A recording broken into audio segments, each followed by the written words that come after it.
Yo, halo. Kali ini ada konsol game murah yang desainnya tuh keren loh, dengan spek yang lumayan dan bisa mainin banyak jenis konsol game.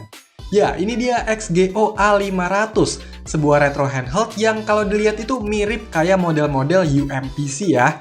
Dari boxnya sih lumayan menarik nih, dan lihat speknya juga ternyata cukup menggiurkan untuk harga mulai dari 500 ribuan aja di toko Pak Edi. Tapi di sini saya beli yang varian plus gamepad tambahannya juga ya, sekitar 700 ribuan. Biar nggak penasaran lah. Oke, nggak usah makin dilamain lagi, mending langsung aja di unboxing. Di dalamnya, pertama dapat kabel mini HDMI to HDMI biasa. Ini buat display out-nya ya. Terus dapat memori microSD nih, dengan kapasitas 64 GB yang kelas 10. Nah, ini ada unit konsol gamenya, ditaruh dulu. Lanjut, ada kertas user manualnya yang berbahasa Inggris dan Cina. Ada kabel USB-A to Type-C, ini biasanya buat ngecas ya. Dan dapat semacam OTG gitu nih. Wah, jarang-jarang ya. Udah, nggak ada apa-apa lagi, jadi itulah isi box dari konsol game XGO A500. Lanjut, cek unitnya. Wah, ternyata bener nih, cakep kelihatannya. Saya dapat yang warna hitam ya, selain itu ada juga yang warna putihnya. Sekilas ini mirip kayak Steam Deck loh, tapi lebih kecil dan enteng ya, jadi versi LED-nya mungkin. Bentar, biar tambah cakep dan jelas, ini dikletek aja. Nah, di bagian depannya ini ada layar ukuran 5 inch, samping kirinya ada joystick yang bisa ditekan, tombol D-pad yang modelnya bulat dan cekung ke tengah, terus ada tombol menu, select, dan start di kanannya. Terus ada tombol action, X, Y, A, B, dan joystick kanan yang bisa ditekan juga. By the way, ini yang putih-putih di sekitar joystick dan yang di bawah ini tuh nanti bakalan nyala ya. Ada lampunya gitu. Wah, bakalan tambah kerasa nih gamingnya. Lanjut, di bagian sisi kanan, bawah, dan kirinya ini kosong ya. Soalnya ngumpul di sisi atasnya ini. Di sini ada tombol LR, L2, R2, ada tombol pengatur volume, lubang mini HDMI, USB Type-C, slot microSD, dan tombol power. Terus di sini ada lubang ventilasinya gitu, entah beneran ada active cooling atau enggak, ntar dicek ya. Untuk bagian belakangnya, di sini ada lubang-lubang, tapi kayaknya ini lubang speakernya ya.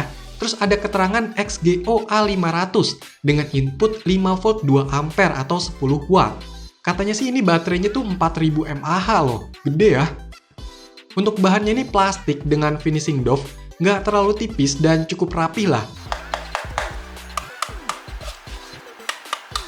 By the way, ini setelah dilihat-lihat lagi emang kayak gabungan gitu ya, antara Steam Deck sama ROG Ally. Tapi emang keren sih, apalagi kalau udah nyala nih. Jadi coba dinyalain, jangan lupa pasang dulu ya microSD bawaannya. Dan semoga bisa nyala.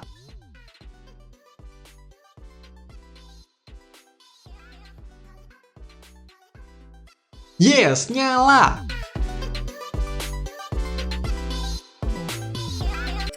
Dan inilah tampilan awal dari XGO A500. Jadi untuk tampilannya ini simple ya, langsung muncul pilihan dari jenis konsol yang bisa dimainkan, dengan icon yang gede-gede dan cukup menarik lah. Di sini ada pilihan jenis konsol gamenya, mulai dari NES, Super NES, Game Boy Advance, Color, MEM, Sega Mega Drive, Neo Geo, Nintendo 64, PS1, sampai ke PSP.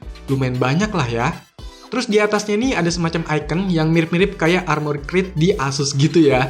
Dan ada tulisan Game Empty. Terus di sini ada indikator baterai, modelnya bar gitu. Terus ada keterangan tombol A untuk open atau pilih, dan B untuk exit atau kembali. Nah, di sini juga masih ada icon-icon kecil, yaitu favorit, history, search, dan setting. Nah, untuk gamenya ini dari bawaannya udah dikasih lumayan banyak, dan tampilannya juga di sini lumayan menarik. Udah ada gambar atau thumbnail dari masing-masing gamenya. Nah, game-gamenya ini tersimpan di microSD bawaannya tadi ya. Masing-masing jenis konsol itu beda jumlah gamenya. Makin besar ukuran filenya, ya makin sedikit dikasihnya. Yang banyak itu buat konsol-konsol yang ringan ya. Tapi ini sebenarnya masih bisa ditambah sendiri kok gamenya, tinggal masukin aja filenya ke microSD ini. Oke, karena udah ada gamenya, jadi gas main game!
Setelah saya cobain beberapa game dari jenis konsol yang ringan, semacam NES, MEM, Sega Mega Drive, sampai Super NES, ini masih kerasa lancar ya. Sekelas Nintendo 64 atau PS1 pun ini masih cukup lancar loh, walau kayaknya udah dikasih settingan custom gitu dari bawaannya.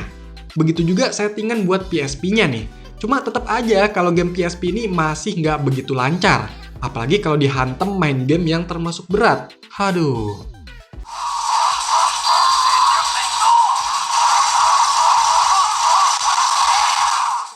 Tapi untuk performa sistemnya sebenarnya oke-oke aja, kerasa ringan, cukup gesit buat buka tutup gamenya, atau sekedar buka sistem menu pas lagi main game. Cuma yang sangat-sangat disayangkan, ini kenapa game dari konsol GBA atau Neo Geo-nya nggak bisa dimainin. Jadi ada yang malah keluar peringatan terhenti gitu, atau bahkan langsung keluar sendiri. Selain itu ada juga nih file game yang korup gitu ya. Jadi saya saranin sih mending ganti micro SD-nya dan masukin sendiri file-file game yang mau dimainin. Fiturnya ini terbilang minim ya. Untuk menu di dalam gamenya ini bisa diakses dengan tombol menu. Ini bisa untuk save atau load progress gamenya di 10 slot, terus masih bisa mapping tombol-tombolnya juga nih. Kalau di pengaturannya bisa atur brightness, atur bahasa, tapi cuma ada Cina dan Inggris. Bunyi tombolnya bisa dimatiin, ada temanya juga dikasih 5 dari bawaannya, dan ini tuh cuma ganti backgroundnya doang ya. Terus ada auto screen lock, biar mati otomatis layarnya. Sayangnya lampu-lampuannya ini nggak bisa diatur ya, bandel banget nih. Bahkan buat dimatiinnya aja nggak bisa. Untuk daftar gamenya ini bisa dibikin favorit, tinggal tekan tombol L1, nanti bakalan ada di menu favorit. Terus ada juga history dari game yang terakhir dimainin, dan bisa juga cari gamenya. Untuk speknya dari info yang saya dapat, perangkat ini pakai chipset Rockchip RK3128, quad-core 1,3 GHz, GPU-nya Mali 400MP, layarnya IPS 5 inch 480x854, dan baterainya 4000 mAh.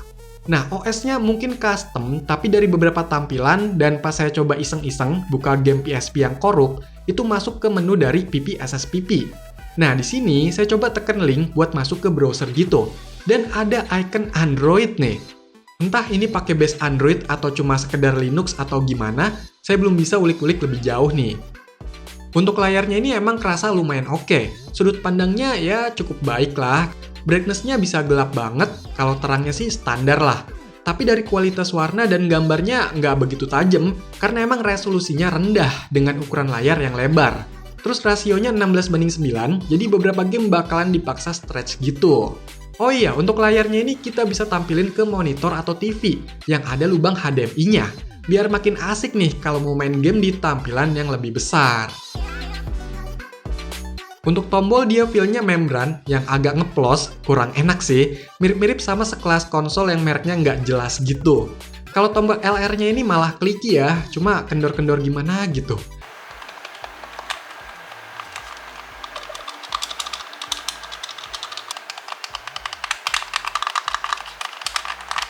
Tapi untuk joysticknya lumayan lah, nggak keset-keset banget dan nggak ceper. Di padnya kadang bikin kesel sih, mau ke kanan kadang ke atas, ke kiri malah ke bawah. Mungkin karena emang modelnya nyatu, bulat gitu, tapi dari penerapannya kurang banget. Ya buat game fighting atau tonjok-tonjokan gitu masih asik lah. Terus tombol volumenya juga kayak kebalik gitu deh, yang sebelah kanan kan posisinya itu lebih tepat buat naikin, ini malah buat ngurangin. Berbanding kebalik juga nih sama tampilan yang muncul. Untuk gripnya ini masih termasuk cukup nyaman lah. Dipakai main lama pun nggak begitu kerasa panas di sekitar tangan. Dan ternyata ini nggak ada active cooling atau kipasnya gitu ya. By the way, ini yang saya beli yang plus varian gamepad-nya. Ternyata dapat 2 gamepad dan modelnya ini wireless. Dia pakai 2 baterai AAA dan koneksinya ini pakai dongle gitu. Pantesan tadi dikasih OTG ya. Kalau gamepadnya ini modelnya mirip kayak stick PS2, dan untuk feel-nya mirip-mirip kayak stick versi KW-nya gitulah. Tapi ini udah oke karena nggak pakai kabel alias wireless. Saya coba pun ini bisa ya kedeteksi, dan delay-nya nggak yang parah-parah banget kok. Masih termasuk lancar lah. Dan tentunya ini bisa dipakai buat main berdua. Untuk game yang support ya, mantap. Di bagian suaranya, dari infonya ini speakernya 1 watt. Memang kerasa kenceng, tapi ya dengan kualitas yang standar banget. Bahkan bisa kayak ngegresek gitu kalau udah kenceng banget.